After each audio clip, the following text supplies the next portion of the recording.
Hello everyone, कैसे हैं आप लोग। उम्मीद करते हैं आप लोग बहुत ही अच्छा मजेदार होंगे और खूब पढ़ाई कर रहे होंगे। ठीक है, और आपको बहुत ही मजा आ रहा होगा हमारे साथ जुड़ के। तो ये हमारा जो अम्ल क्षार एवं लवण का टॉपिक हमारा अंतिम पड़ाव पर चल रहा है, क्योंकि हम लोग लवण के बारे में अध्ययन कर रहे हैं, और वो भी कौन सा लवण जो हमारे लिए उपयोगी हो, जो हमारे लिए यूज करता हो, जो हम लोग यूज करते हो हमारे आसपास, वो लवण के बारे में हम लोग पढ़ रहे थे। इससे पहले हम लोग देख चुके हैं आपका सबसे इम्पोर्टेंट जो लवण एक होता है NaCl, जो हम साधारण नमक के नाम से जानते हैं। इसे जस्ट पिछले वाले वीडियो में हम उसके बारे में जिक्र किए थे। NaCl के साथ साथ उससे जुड़े हुए सेंधा नमक जो होता है, समुद्री लवण, साधारण नमक जिसको बोलते हैं, उस सब के बारे में भी जिक्र किए थे। नमक क्यों पसीज जाता है और कौन कौन सी उसमें अशुद्धियां होती है, ये सारी चीज के बारे में हम लोग पहले ही जिक्र कर चुके हैं। अगर आप नहीं देखे हैं और आपको समझ में नहीं आ रहा है तो आप पिछले वाले वीडियो को देख लीजिए, सब ठीक हो जाएगा। ओके, और आप जो है पहले तो आप जो भी हमारे साथ जुड़ रहे हैं, तो अगर आपको अच्छा लग रहा हो टॉपिक तो उसको लाइक भी किया कीजिए, अपने दोस्तों को शेयर भी किया कीजिए, ऐसे नहीं। ठीक है, और आप नए हो तो प्लीज सब्सक्राइब भी कर दिया कीजिए। ठीक है, तो अब ये देखिए कि अम्ल क्षार लवण में हमारा टॉपिक क्या रहने वाला है, और आपका समय बचाने के लिए हम पहले से ही हैंड राइटिंग में आपका नोट्स तैयार करके रखे हुए। हालांकि हम लोग डेली जो पढ़ रहे थे तो हैंड राइटिंग के साथ चल रहे थे, तो हम देखिए कि बहुत ज्यादा टाइम मतलब ये लग जा रहा था और आप लोग बहुत कम पढ़ पा रहे थे। तो इसीलिए हम सोच रहे थे कि हम एक बीच बीच में आपका जो भी नोट्स होगा हाथ से लिखने के बजाय अगर पहले से नोट्स तैयार रहेगा तो हमें बहुत ही कम समय में समझ में भी आ जाएगा और आसानी से ज्यादा भी पढ़ सकेंगे ना, कम समय में ज्यादा पढ़ सकेंगे। तो इसीलिए हम क्या किए हैं कि आपका जो है नोट्स तैयार रखे हुए हैं। ठीक है, देख सकते हैं आप। तो हमारा पहला NaCl टॉपिक तो खत्म हो गया, तो दूसरा ही शुरू करते हैं। आज हमारा टॉपिक क्या रहने वाला है, कास्टिक सोडा, जिसको हम लोग NaOH कहते हैं, और NaOH का साइन नाम है सोडियम हाइड्रोक्साइड। NO को क्या बोलते हैं, सोडियम, OH को क्या बोलते हैं, हाइड्रोक्साइड।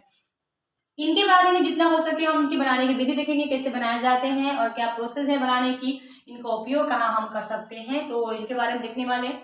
फिर इन्हीं के जस्ट बाद हम लोग देखेंगे खाने वाले सोडा के बारे में। ठीक है, बेकिंग सोडा जिसको हम कहते हैं, खाने वाले सोडा क्या बोलते हैं, बेकिंग सोडा। या रासायनिक नाम होता है Na को क्या बोलते हैं, सोडियम, H लगा होता है हाइड्रोजन, और CO3 को बोलते हैं कार्बोनेट।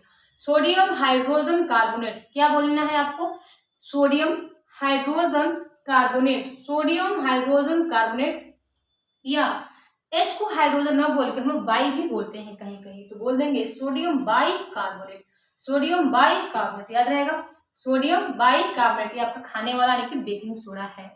इसके बारे में कैसे बनाए जाते हैं, इनका उपयोग क्या है, जैसे कि बता दी खाने वाला सोडा पकवान पर बनाने के लिए भी यूज करते हैं। फिर आएगा धोवन सोडा के बारे में। धोवन सोडा आप देखोगे सोडियम कार्बोनेट मात्र है इसका रासायनिक नाम, इसमें क्या था, सोडियम बाई कार्बोनेट, लेकिन यहाँ पे क्या आता है, सोडियम कार्बोनेट। जल का अंश है, क्योंकि धोवन सोडा है तो पानी के साथ ही रिएक्शन करेगा ना, अलग होगा ना, तो आपको इसको याद नहीं करना है, बस आपको याद रखना है कि धोवन सोडा का रासायनिक नाम क्या होता है, सोडियम कार्बोनेट। क्योंकि प्रश्न बहुत आते हैं बच्चे, बहुत सारे प्रश्न आते हैं जीटी क्वेश्चन से, है ना। डायरेक्टली प्रश्न ये आता है कि धोवन सोडा का रासायनिक नाम क्या होता है, सोडियम कार्बोनेट। या हो सकता है कि धोवन सोडा का रासायनिक सूत्र क्या होता है, और आप तो याद किए सोडियम कार्बोनेट यही लगा के चले आओगे तो गलत हो जाएगा, आपको 10H2 भी करके आना है। ठीक है, अगर आपका रासायनिक सूत्र पूछ रहा है तो Na2CO3 × 10H2 भी ऐड करना है। अगर सिर्फ ऐसे रासायनिक नाम पूछ रहा है तो H2 का नाम थोड़ी होता है, मतलब इसको Na2CO3 भी कर दोगे। ठीक है, खाना सोडा का सूत्र क्या होता है, सोडियम बाई कार्बोनेट यानी कि NaHCO3, sodium NaH by CO3 यानी कि कार्बोनेट। ओके, चलिए आप इतने समझदार हो, हमें इतना ज्यादा जोड़ देने की जरूरत नहीं है। तो आइए कास्टिक सोडा के बारे में हम जिक्र करते हैं। पहला जो हमारा टॉपिक तैयार है उसके बारे में देखते हैं कि क्या, उसको हम रीड करते हैं ना, कि क्या आपकी प्रोसेस है बनाने की। देखिए लिखा हुआ कि कास्टिक सोडा ने NaOH, इसका रासायनिक नाम क्या होता है, सोडियम हाइड्रोक्साइड होता है। क्या होता है, सोडियम हाइड्रोक्साइड। देखिए NO क्या बोलते हैं हम लोग, सोडियम बोलते हैं, और OH क्या बोलते हैं, हाइड्रोक्साइड बोलते हैं। तो रासायनिक नाम क्या हो गया, chemical name sodium hydroxide. Caustic soda का क्या होगा नाम, सोडियम हाइड्रोक्साइड। क्योंकि आपको ऑब्जेक्टिव क्वेश्चन में सीधे सीधे डायरेक्टली प्रश्न उठा के दे देता है कि NaOH इसका मतलब क्या नाम है, इसका रासायनिक नाम, तो सोडियम OH यानी हाइड्रोक्साइड। क्या बनाने की विधि है इसका, इसको क्लोर एल्कली द्वारा बनाया जाता है। क्लोर एल्कली का मतलब होता है इसमें क्लोरीन गैस मुक्त होता हो और जो एल्कली के रूप में प्राप्त हो जाता हो, है ना, क्लोर एल्कली की विधि भी कहते हैं, क्योंकि क्लोरीन गैस जो आपका मुक्त हो जाएगा। हालांकि आप बनाते किससे, देखिए नमक से बनाते हैं, यानी कि NaOH किससे बनाते हैं, अपन नमक से बनाते हैं। देखिए इस विधि में हम क्या ले लेंगे, एक NaCl ले लेंगे, नमक ले लेंगे, उसका विद्युत अपघटन करेंगे। विद्युत अपघटन पता है कब किया जाता है, जब नमक को पानी में घोल के आप विद्युत का मतलब 2 करंट का तार डाल दीजिए। 2 करंट तार में से एक आपको पता है कैथोड का काम करता है, एक आपका एनोड का काम करता है। तो आपको नहीं पता होगा तो बता दें, जो होता है एनोड आपका पॉजिटिव होता है, कैथोड आपका नेगेटिव होता है। अच्छा ठीक है, एक हम डायग्राम के सहायता से आपको साइड में बना के बता देंगे। ठीक है, चलिए पहले बना ही देते हैं। होता है क्या, जैसे मान लीजिए ये आपका पात्र हो गया, क्या होगा आपका ये बर्तन हो गया, है ना। इसके खास तौर पर 12th क्लास में चले जाओगे ना, 12 क्लास में आपका 3 लेसन में आपको विद्युत अपघटन का चैप्टर ही मिलेगा ना, उसमें आपको बहुत अच्छे समझ में आ जाएगा। इसमें आपका है क्या बताइए, इसमें आपका है NaCl का घुला हुआ, पानी में तो घुल जाएगा NaCl, ठीक है। आपका यहाँ इसमें क्या है NaCl है, और बाकी पता है आपको जल भी है, क्योंकि पानी में घोलेंगे तो NaCl जल दोनों रहेंगे। ओके, हम क्या किए, आपका तार जो है छड़ डाल दिए इसमें, ठीक है। छड़ डाल दिए, पता है ना आपका जो करंट का तार होता है कॉपर का होता है या तो जिंक का होता है, मान लीजिए कॉपर का छड़ ही है, तो इसमें हम 2 तार डाल दिए हैं, ठीक है। और मान लीजिए दोनों तार कहीं ना कहीं जगह ज्वाइन ही होगा, मतलब प्लग में लगाएंगे, जैसे मान लीजिए लंबा तार है, इस पर डाल के और इसको दोनों तार को हम कहाँ जोड़ दिए, प्लग में जोड़ दिए, तो कहीं ना कहीं दोनों प्लग एक ही प्लग में ज्वाइन होंगे, ऐसा कुछ। तो मान लीजिए यहीं पे इसका हम स्विच बना देते हैं, ओके ऐसा। अब क्या हुआ, इसमें से क्या होता है ना, आपका इसका धनात्मक काम करता है, एक ऋणात्मक काम करता है। जैसे मान लीजिए ये आपका जो है पॉजिटिव है, ये आपका क्या है मान लीजिए निगेटिव है, ओके। तो जो आपका ये आपका पॉजिटिव वाला होता है ना, उसको बोलते हैं ये एनोड है, क्या होता है आपका ये एनोड है, ठीक है। और ये क्या है आपको बताइए, ये कैथोड है, ये वो क्या है कैथोड है, ओके ऐसा हो गया। अब इसमें से क्या होगा, जैसे ही आपने तार को डाला तो इसमें करंट की मारे, करंट इतना झटका लगेगा कि आपके जो NaCl दिख रहे हैं ना, ये टूट जाते हैं। किसके टूट जाते हैं, Na+ में और Cl- में, सब लोग तैरने लगते हैं, ठीक है। ये आपको अंदर लिख देते हैं, बाहर में NaCl है, सब लोग Na+, Cl-, Na+, Cl-, ऐसे मतलब बिखर जाते हैं जाने के बाद, करंट देने के बाद। और इन दोनों क्या होते हैं ना, मतलब कि पूरा जब Na+ Cl जब पूरा भीड़ भाड़ में मतलब घूमने लगते हैं, तो आपका सारे क्लोरीन दिख रहा है नेगेटिव वाला, सारे एनोड की तरफ भागते भागते चले जाएंगे, क्योंकि माइनस को प्लस से आकर्षण होता है। और अभी अभी क्लोरीन ने सोडियम को छोड़ दिया, यानी कि अलग हो गया, तो उसको पॉजिटिव चाहिए होगा, तो प्लस की ओर क्लोरीन दौड़ा दौड़ा जाएगा, और माइनस की ओर पहुंच जाएगा प्लस वाला, यानी कि सोडियम दौड़ा दौड़ा जाएगा। एनोड आपका प्लस वाला होता है, धनात्मक होता है, तो ये सारे के सारे क्लोरीन क्या जाएंगे, एनोड की ओर तरफ चले जाएंगे। और आपके जो सारे प्लस वाले हैं, सोडियम प्लस, NaCl- में था, सोडियम प्लस में था, प्लस वाले कहाँ जाएंगे, कैथोड की तरफ चले जाएंगे। अब एनोड पे क्या किया और कैथोड पे क्या किया, तो एनोड पे क्या होता है ना, एनोड पे क्या होता है, क्लोरीन गया है, क्या गया था, क्लोरीन गया, एक और क्लोरीन गया है। तो एनोड का एक मतलब होता है कि इसका ऑक्सीकरण होता है, एनोड का जो छड़ होता है वो क्या कराता है, ऑक्सीकरण कराता है, मतलब कि इलेक्ट्रॉन को और त्याग करवा देता है, इलेक्ट्रॉन को उसमें से निकाल देता है। मतलब कि ये एनोड में से जैसे ही क्लोरीन जाएगा, सारे के इलेक्ट्रॉन गायब हो जाएंगे, मतलब 2 लोग का क्लोरीन निकाल देंगे। ये माइनस का मतलब होगा इसके पास एक्स्ट्रा इलेक्ट्रॉन है, प्लस का मतलब इलेक्ट्रॉन नहीं है, कमी होता है। जैसे मान लीजिए आपको हम पूछे बताइए सोडियम और सोडियम प्लस में क्या अंतर है, तो सोडियम में आपके 11 इलेक्ट्रॉन है, लेकिन Na+ में आपके कितने हैं, 10 इलेक्ट्रॉन है, मतलब कि वो 1 इलेक्ट्रॉन त्याग कर चुका है, इसके पास एक कम है, प्लस का दिखाना मतलब एक कम है और दान दे चुका है। उसी प्रकार से मान लीजिए क्लोरीन और क्लोरीन माइनस में क्या फर्क है, ये क्लोरीन माइनस का क्या मतलब होता है, अगर आपको नहीं पता है तो क्लोरीन में टोटल 17 इलेक्ट्रॉन है, पता है ना, क्लोरीन के 17 परमाणु आप लोग याद करते हो, और क्लोरीन माइनस में अब कितने हैं, 18 है, मतलब कि माइनस का मतलब किसी से वो लेकर आया हुआ है। माइनस का कर्ज का मतलब कब होता है, जब हम किसी से लेते हैं उधार, तो 17 था, एक का मतलब एक हम ले लिए, और उसमें डबल माइनस लगा देंगे तो इसका मतलब 19 इलेक्ट्रॉन पर हो जाएंगे, ये मतलब होता है। तो सारे क्लोरीन वाले देखिए, अब क्लोरीन वाले सब ई माइनस वाला, ई माइनस वाला, मतलब 2 क्लोरीन जब मिलेगा बताइए, इसके भी माइनस माइनस, यानी कहीं कहीं दोनों इलेक्ट्रॉन बेसी है ना, ये भी लेकर आया है, भी लेकर आया, तो दोनों इलेक्ट्रॉन क्या होंगे आपके, अलग हो जाएंगे, और दोनों क्लोरीन मिलकर क्या बन जाएगा, Cl2 बन जाएगा। अब ये दोनों इलेक्ट्रॉन जो उड़ रहा था, इस रास्ते से होते हुए इस रास्ते से होते हुए इसमें आ जाएगा, 2 इलेक्ट्रॉन कहाँ आ जाएगा, इसमें आ जाएगा। अब यहाँ पे क्या होगा, सारे जो होंगे सोडियम वाले पहुंच गए, मतलब कि इसमें भी एक कम है, बताया था ना, इसमें 10 इलेक्ट्रॉन है, इसमें भी एक कम है। अब ये इसमें भी कम है, इसमें भी कम है, तो ये लोग क्या करेंगे, इलेक्ट्रॉन को ग्रहण करेंगे। तो जो क्लोरीन से जो इलेक्ट्रॉन आया था ना, ये दोनों क्या करेंगे, ग्रहण कर लेंगे, मतलब एक ये रख लेगा, जब ये रखेगा तो क्या बन जाएगा, सोडियम, और ये रखेगा तो क्या बन जाएगा, सोडियम, दोनों मिलाएगा क्या हो जाएगा, 2Na हो जाएगा। तो ये प्रोसेस चलता है, एनोड पे क्या हुआ, कैथोड पे क्या हुआ, ये इसमें लिखा हुआ है, बहुत इजी का प्रोसेस होता है, आपको समझ में आया होगा तो फिर भी हम समझा रहे हैं। पहले NaCl क्या करते हैं, विद्युत अपघटन, मतलब यही प्रक्रिया को बोलते हैं विद्युत अपघटन, यानी विद्युत द्वारा तोड़ देना। विद्युत अपघटन से क्या होगा, Cl- दिख रहा है, Cl- ऑक्सीकृत होकर कहाँ जाएगा, एनोड पे जाएगा, यानी कि Cl- जो दिख रहा है माइनस माइनस वाले ऑक्सीकृत होकर कहाँ चला गया, एनोड पे चला गया, और आपका Cl2 गैस बना है। क्या बना है आपका, Cl2 गैस, बताया ना, ये सारे क्लोरीन दौड़ के एनोड की तरफ चले गए, और दोनों में से माइनस माइनस इलेक्ट्रॉन त्याग दिया, और दोनों क्लोरीन मिलकर Cl2 बनाया। अब दोनों इलेक्ट्रॉन आपका जो है 2 इलेक्ट्रॉन कहाँ चला गया, 2 इलेक्ट्रॉन आपका इस छड़ से होते हुए इस छड़ पे आ गया, और इस इलेक्ट्रॉन को कौन ले लेगा, सोडियम बोलेगा भाई ले आओ ले आओ, हमें कमी है, सोडियम कहाँ बोलेगा भाई एक मेरे पास कम है, ये बोलेगा मेरे पास एक कम है, 2 इलेक्ट्रॉन दोनों को दे देगा, ऐसे ही चलता रहेगा, सारे सोडियम को इलेक्ट्रॉन मिल जाएंगे। तथा Na+ कहाँ जाएगा बताइए, कैथोड की तरफ। Na+ कहाँ चला गया, कैथोड की तरफ चला गया, और वहां पे क्या बन गया, सोडियम धातु। प्रोफिट, पहले प्लस था मतलब कमी था, अब इलेक्ट्रॉन खाकर क्या बन गया, सोडियम। मतलब पहले प्लस था नहीं कम था, जैसे ही इसको इलेक्ट्रॉन एक दे दिया गया 10 से कितना हो गया 11, लेकिन पूरी तरह सोडियम बन गया। अब सोडियम धातु जो बना है ना, सारे सोडियम इसमें सोडियम धातु बनते चले गए, तो सोडियम धातु जो बन गया आपका प्योर सोडियम, वो जल से भी क्रिया करेगा। किससे करेगा, जल से भी क्रिया करेगा, और तब जाके आपका क्या बन जाएगा, NaOH बन जाएगा। यानी कि 3 प्रोसेस है। देखिए कैसे, जब आपको विद्युत किया था तो क्या हुआ था, 2 क्लोरीन जो है एनोड पर गया, यानी कि इस बार छड़ पे गए, 2 क्लोरीन में से आपका 2 क्लोरीन निकल गया, 2 इलेक्ट्रॉन निकल गया, ऐसा कुछ प्रोसेस हुआ, दोनों में से इलेक्ट्रॉन निकल गया, यानी 2 इलेक्ट्रॉन निकल गया, और दोनों क्लोरीन आपस में ही जुड़ के क्या बन गया, Cl2 बन गया। ओके, कैथोड पे क्या हुआ, 2 सोडियम ने 2 इलेक्ट्रॉन खाकर क्या बन गया, 2 सोडियम, प्रोफिट सोडियम बन गया। तो आपने क्या देखा, क्लोरीन गैस तो मुक्त हो गया कहाँ पे, एनोड पे, लेकिन जो सोडियम बच गया वो किससे भी क्रिया कर लेगा, जल से, है ना। 2Na यानी सोडियम जल से भी क्रिया करके क्या बना लेगा, 2NaOH, जो हमारा टारगेट था सोडियम हाइड्रोक्साइड बनाने था।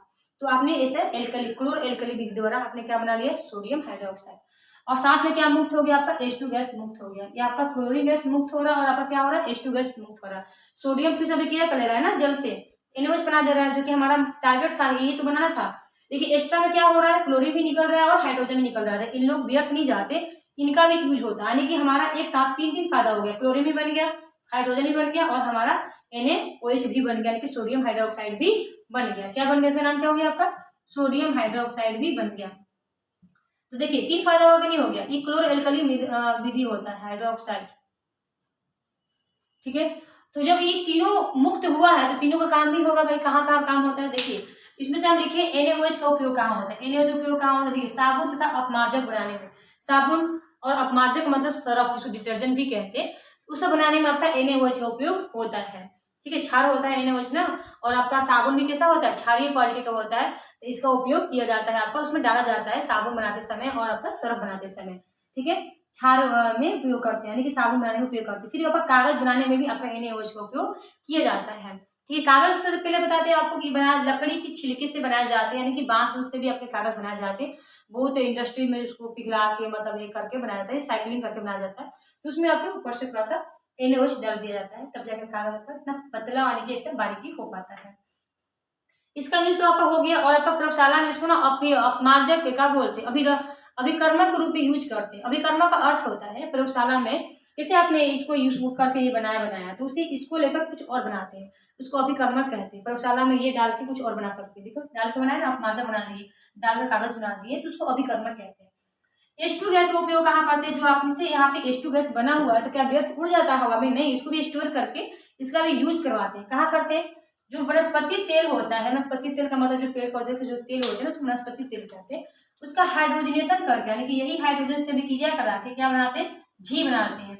वनस्पति घी, डालडा वाला बनता था ना आपका, वनस्पति उसमें लिखा होता है वनस्पति घी, आप देखे होंगे वनस्पति डालडा, तो आपका कैसे बनता है, आपका हाइड्रोजन गैस के हाइड्रोजनेशन के द्वारा बनता है, मतलब कि H2 से भी क्रिया करा के बनता है।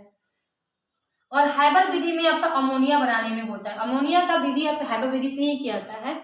इसमें क्या होता है, आपका अमोनिया का सूत्र आपको पता होगा NH3 होता है। क्या होता है आपका, NH3 होता है। ठीक है, ये गर्म लोहा पे ना, एक प्रयोगशाला विधि में गर्म लोहा पे क्या होता है, हाइड्रोजन गैस और नाइट्रोजन गैस, देख लो आप, हाइड्रोजन भी है नाइट्रोजन भी है ना, हाइड्रोजन गैस नाइट्रोजन गैस गर्म लोहा पर जैसे ही डालते हैं, एक साथ प्रेशर से डालते हैं, उसमें से उजला कलर का धुआं, जैसे आप पता ना गर्म लोहा पानी की छींटे भी मारोगे तो भाप कितना उजला धुआं निकलता है, उसी प्रकार से गर्म लोहे पे अगर आपने हाइड्रोजन क्या H2 डाल दो, H2 डाल दो और N2 डाल दो, उसको जो धुआं बनेंगे ना, बहुत ही विषैला तीखी आंख में लगने वाली, है ना, और आपको उजला कलर का धुआं निकलेगा, उसी को हम लोग क्या बोलते हैं, अमोनिया। हाइबर विधि द्वारा ऐसे अमोनिया बनाया जाता है, उसमें आपका H2 का उपयोग किया जाता है। बाकी रह गया क्लोरीन का उपयोग कहाँ करते हैं, तो आप लोग अपने कॉपी में लिख लीजिए, हम बोल रहे हैं क्लोरीन का उपयोग जो होता है आपका कीटनाशक के रूप में किया जाता है, या शुद्धिकरण के रूप में किया जाता है। ठीक है, क्लोरीन का उपयोग कहाँ करते हैं, कीटनाशक के रूप में, और घर के आसपास आप क्लोरीन का छिड़काव कर दोगे तो कीड़ा मकोड़ा आपके अंदर प्रवेश नहीं करेगा, यानी कि शुद्धिकरण हो जाएगा। जल के शुद्धिकरण में क्या होता है आपका, और इसका ना उपयोग व्यंजन चूर्ण बनाने में करते हैं। व्यंजन चूर्ण का आप लोग अगला पढ़ोगे, ये भी एक लमड़ होता है, इसका यूज कहाँ होता है बताएंगे, व्यंजन चूर्ण। और क्लोरीन क्या करता है ना, क्लोरीन गैस, तो आपका इसका उपयोग करते हैं जल के शुद्धिकरण में, मतलब कि पहले जमाने में आप देखोगे जो कुआं हुआ करता था, अब तो नल है आपके घर में, वो पैक है, अब तो करना ही नहीं, टंकी का पानी है एकदम फ्रेश ताजा, लेकिन अब वो RO भी आ गया। पहले जब जो कुआं हुआ करता था तो खुला हुआ करता था, अब बरसात के पानी से पूरा, बारिश के पानी उसी में भर गया, उसी को रोज लोग पीने वाले ना पीने में यूज करते थे, है ना। तो उसको बरसात के बाद सरकार की तरफ से क्लोरीन गैस या आपका विरंजक चूड़ आता था उसमें डालने के लिए, है ना। उसमें डाल देते थे लोग, 1-2 दिन के लिए मना कर देंगे कि इससे पानी मत पीजिएगा। वो आपका क्लोरीन क्या करेगा, पूरी तरह से शुद्धिकरण जल को कर देगा, पीने लायक बना देगा, आपका एकदम फ्रेश कर देगा। तो आपका क्लोरीन का उपयोग कहाँ होता है, जल के शुद्धिकरण में, कीटाणुनाशक में, व्यंजक चूड़ बनाने में। आप लोग लिख लिए 3 इसके उपयोग है, आप लोग भी कभी लिख लिए होंगे 3 उपयोग कौन कौन से, कहाँ कहाँ, व्यंजक चूड़ बनाने में, कहाँ व्यंजक चूड़ बनाने में, जल को शुद्धिकरण करने में, कीटाणुनाशक के रूप में, और आपके बुक में भी होगा, आप लोग लिख लीजिएगा क्लोरीन का उपयोग। चलिए हमने पहला टॉपिक कार्बनिक सोडा खत्म कर दिया। अब आते हैं हम लोग खाने के सोडा आने की, जिसको बोलते हैं सोडियम बाइकार्बोनेट। इसको बनाने के विधि देखेंगे, इसके भी गुण उपयोग को देखेंगे। ओके, इसको हम स्टार्ट करते हैं। आप लोगों ने लिख लिया होगा, समझ लिया होगा, ठीक है। अब हम आपको बताते हैं तीसरा टॉपिक, जिसका नाम है खाने का सोडा, ठीक है। ओके, तो तीसरा टॉपिक हमारा है खाने का सोडा, जिसको बोलते हैं बेकिंग सोडा के नाम से जानते हैं, और एक रासायनिक नाम है सोडियम बाइकार्बोनेट। क्या नाम है इसका, सोडियम बाइकार्बोनेट। तो हैंड राइटिंग से थोड़ा टाइम लगेगा, तो हम इसके नोट्स तैयार कर लेते हैं, ठीक है। तो आप लोग तब तक 2 मिनट रुकिए, हम इसको पॉज करके लिख देते हैं।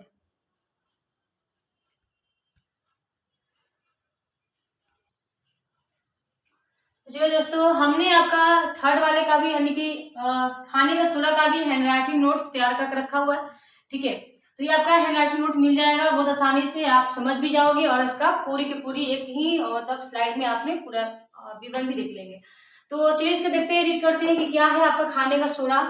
जैसे कि हम बताएं कि इसका रासायनिक नाम क्या होता है, तो सोडियम बाइकार्बोनेट। क्या होता है रासायनिक नाम, सोडियम बाइकार्बोनेट। हालांकि आप इसे सोडियम हाइड्रोजन, ये एच क्या है आपका, हाइड्रोजन, तो प्योरली भी आप बोल सकते हो, जो भी आप देख रहे हो सोडियम देख रहे हो, सोडियम हाइड्रोजन कार्बोनेट बोल सकते हो, या इसका रासायनिक नाम क्या होता है, सोडियम बाइकार्बोनेट के नाम से हम लोग जानते हैं। किसका, खाने का सोडा, बेकिंग सोडा बोलिए, या सोडियम बाइकार्बोनेट। सूत्र क्या होता है आपका, NaHCO3 होता है, NaHCO3, यानी कि सोडियम, H यानी कि हाइड्रोजन, कार्बोनेट, या सोडियम बाइकार्बोनेट होता है। बनाने की विधि क्या बताइए, इस बनाने की विधि को बोलते हैं अमोनिया सोडा विधि, या सल्वे विधि के नाम से इसको जानते हैं। क्या बोलते हैं इसको, कहा था क्लोर एल्कली विधि था ना, आपने इसको कैसे बनाया था, क्लोर एल्कली विधि द्वारा बनाया था, विद्युत अपघटन के माध्यम से। लेकिन ये आपका सल्वे विधि के नाम से जाना जाता है, क्योंकि अमोनिया सोडा विधि द्वारा बनाया जाता है। क्या सिद्धांत है इस विधि बनाने का, क्या सिद्धांत है, क्या प्रोसेस है। तो सबसे पहले आप अमोनिया गैस ले लोगे, जिसको हम NH3 कहते हैं।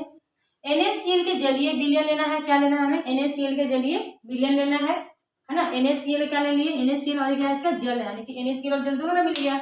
NaCl का जलीय विलयन, सॉरी देखिए पहले नंबर में आपका अमोनिया लेना है, NaCl और इसका जलीय विलयन, और आपका Cl2, यानी कि 4 प्रोडक्ट आपके लगेंगे इस बेकिंग सोडा को बनाने के लिए। कौन कौन है, अमोनिया है, NaCl है, जलीय है यानी कि जल H2 है, और क्या है आपका CO2। गैस प्रवाहित करने के फलस्वरूप क्या बन जाएगा आपका, NaHCO3 बनता है। एक प्रयोगशाला में जाएंगे हम, NaCl का क्या ले लेंगे, जलीय विलयन ले लेंगे, ठीक है, और आपका NH3 और CO2 को उसमें डाल देंगे, जो कि दोनों गैस है।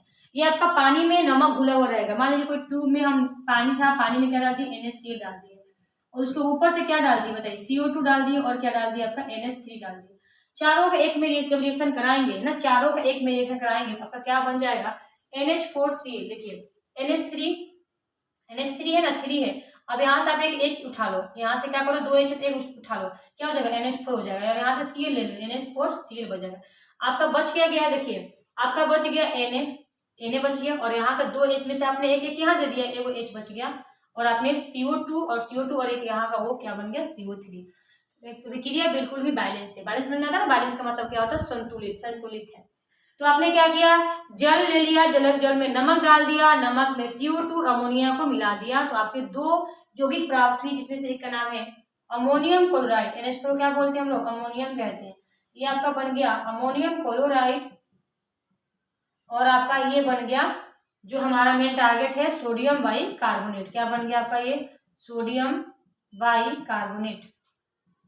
कैसे बन गया, तो अमोनिया लेना था, CO2 लेना था, और नमक वाले जल में डाल देना था, बन जाएगा आपका सोडियम बाइकार्बोनेट। तो इसका हम क्या गुण है, इसका NaOH क्या गुण है भाई, ये आपका सोडियम बाइकार्बोनेट का क्या गुण है। देखिए इसका जलीय विलयन क्या होता है, आपका क्षारीय होता है। बिल्कुल सही बात है भाई, जलीय विलयन क्या होगा, इसका क्षारीय ही होगा। ये NH4Cl जो कि एक लवण है, वो भी लवण ही है, लेकिन इसका स्वभाव कैसा होता है, क्षारीय क्वालिटी का होता है। ठीक है, जब ये क्षार है तो इसका पीएच मान कितना होगा, बताइए 7 से अधिक ही होगा। जब वो क्षार है NaCO3 क्या है, NaCO3 क्या है, सोडा क्या है, क्षार होता है। आपको सोडा क्या होता है, क्षार होता है। जब ये क्षार है तो क्या बनेंगे, 7 से अधिक। पता है ना, जो हम लोग का कुछ एसिडिटी पेट में बनाता है, जलन गैस, उसको क्या बोलते हैं, सोडा डाल के पीजिए। सोडा डाल के पीने से क्या होगा, वो क्षार है या पेट में क्या आपका अम्ल है, तो जल्दी से वो अम्ल क्षार जाएगा और आपके पेट के अम्लता का रिएक्शन करके उसको उदासीन कर देगा, मतलब आपको पेट के दर्द जलन को शांत कर देगा। क्योंकि उदासीन हो गया, ना ही आपको कड़वाहट लग रहा है, ना ही आपका पूरा अम्लीयता लग रहा है, मतलब पेट की दर्द जो भी तकलीफें होंगी वो शांत हो जाएगी। तो इसका यूज हम लोग करते हैं, देखिए पेट की अम्लता क्या करने में, दूर करने में। क्योंकि इसका स्वभाव कैसा होता है, क्षारीय होता है। और आपके पेट में क्या है, HCl अम्ल, मतलब वो अम्लीय है, अंदर से अम्लता बन रही है। नहीं बोलते इनो पीना चाहिए, इनो में आपका क्या होता है, सोडा ही होता है, ताकि इससे आपकी क्या होती है, पेट की दर्द जो भी तकलीफ है शांत हो जाती है ना। अम्लों क्या करेगा, उदासीन, बिल्कुल सही बात है। अगर ये क्षार है तो अम्लों को क्या करेगा, उदासीन ही करेगा, इसमें कोई नो डाउट। ये तीनों बात एक ही है। अगर ये क्षारीय है तो पीएच 7 से अधिक होगा, और जब ये क्षारीय है तो ये अम्लों को उदासीन भी कर सकता है। तीनों तो एक ही बात है। और इसे गर्म करने पर क्या बनेगा, NO2CO3 जल और CO2 में टूट जाएगा। और इसको हम गर्म करें 2 से ए करके मल्टीप्लाई करके, तो आपको प्रोडक्ट बन जाएंगे। ठीक है, और देखिए यहाँ पे, और इसका उपयोग देख लेते हैं। पहला उपयोग क्या आपका, बेकिंग पाउडर बनाने में, जो हम खाने वाला सोडा बोलते हैं ना, खाने वाला सोडा का मतलब प्रॉफिटली इससे बनाए जाते हैं। बिल्कुल सही बात है, यही आपका खाने वाला सोडा भी होता है। पेट की अम्लता दूर करने में, जिसको इनो कहते हैं, इनो का प्रोडक्ट इसी से बना होता है, यानी कि आपका सोडा होता है। और घर का सोडा से भी आपका पेट का जलन ठीक हो सकता है। अग्निशामक यंत्रों में भी इसका यूज करते हैं। जब कहीं फायर लगा होता है तो उसके अंदर में आपका ये लगाकर एक किया गया था, जब आप प्रेशर से बाहर निकालोगे तो CO2 गैस बाहर निकलेगा और उसको आग को बुझाने में मदद मिलती है। ये गैस इसके अंदर रहता है। ठीक है, गैस रूप में। अब देखिए खासा व्यंजन बनाने में बेकिंग सोडा जो आपके घर पे क्यों आता है, कोई व्यंजन बनाने में ना, जैसे कि मान लीजिए आपको कुछ मालपुए बनाने हैं, तो मालपुए में आप ये डाल दोगे ना उसके जो पेस्ट में, तो जो भी आपका मालपुए बनेगा थोड़ा सा अंदर से खोखला टाइप का बनेगा, खास्ता टाइप का बनेगा, ताकि वो उसको रस को अपने में सोख सके। अगर आप बेकिंग सोडा नहीं डालोगे ना तो वो आपका खास्ता टाइप का नहीं बनेगा, मालपुआ में रस घुसेगा ही नहीं, है ना, एकदम ठोस की तरह हो जाएगा, लुगदी की तरह हो जाएगा। इसको बोलते हैं बेकार मालपुआ बनाए गए हैं। ठीक है, जलेबी वलेबी टाइप में भी खोखले होते हैं, सोडा डाल के बनाए गए होते हैं। हमारे घर में जो खास्ता बनता है, लिखा भी है खास्ता व्यंजन, तो उसका थोड़ा सा खस्ता क्रंची लगने के लिए इसको क्या करते हैं, हम लोग सोडा डाल देते हैं ना, बेकिंग सोडा। हमारे घर में जो होता है सोडा का यूज हम लोग खाने बनाने में तो करते हैं, पुआ बनाने में करते हैं, है ना, पूरी में नहीं, मतलब आप करते होंगे शायद, पुआ में हो जाता है, खस्ता में हो जाएगा। बाकी आपको मिठाई जो होता है, रसगुल्ले के जो भी सामान होते हैं जिसमें रस जो सूखना होता है, तो उसमें आप लोग क्या डालते हैं, सोडा डाल देते हैं। ठीक है, सोडा आपको गुलाब जामुन में भी डाल सकते हैं, ताकि उसमें भी रस सूखना होता है ना, तो अंदर से मतलब स्पंजी हो, अंदर से थोड़ा सा खोखला टाइप को, जो कि रस को अपने अंदर जगह दे सके, खींच सके, तो इसके लिए आपको क्या करते हैं, सोडा का मतलब उपयोग करते हैं। तो चलिए आपका ये हो गया दूसरा टॉपिक खत्म। अब हम आते हैं, अब लास्ट टॉपिक जो बच गया ध्वन सोडा, उसको भी निपटा लेते हैं फटाक से। आपका हैंड राइटिंग नोट से आप इसका स्क्रीनशॉट ले लीजिए, इसको आप नोट्स कीजिए, तब तक हम आते हैं अगले वाले टॉपिक को। ओके, तब तक आप इसको स्क्रीनशॉट ले सकते। तो चलिएगा, आपने दूसरे का स्क्रीनशॉट ले लिया होगा, ये आपका तीसरे का। ठीक है, तीसरे ध्वन सोडा का आपका एक राइटिंग में, होम राइटिंग में, हम लोग आपका हैंड राइटिंग में आपको स्लाइड पे दिख रहा होगा। ठीक है, तो बोर्ड पे जो आपको दिख रहा है वो आपका तीसरे वाले का ध्वन सोडा के बारे में है, बनाने की विधि, गुण उपयोग के बारे में। आपका समय बचत हो इसलिए हमने थोड़ा सा मेहनत पहले ही कर लिया। ओके, तो ध्वन सोडा के बारे में देख लेते हैं फटाफट कि ये ध्वन सोडा क्या होता है। जैसे कि नाम से ही लग रहा है आपका कि इसका उपयोग कपड़े धोने में करते होंगे, तो बिल्कुल सही बात है, कपड़े धोने में इसका यूज होता है। तो सबसे पहले ध्वन सोडा का सूत्र होता बताए थे Na2CO3 × 10H2O होता है, लेकिन 10H2O को आपको भूल जाना है। याद क्या करना है आपको, सोडियम कार्बोनेट। क्या याद करना है आपको, सोडियम कार्बोनेट याद कर लेना है।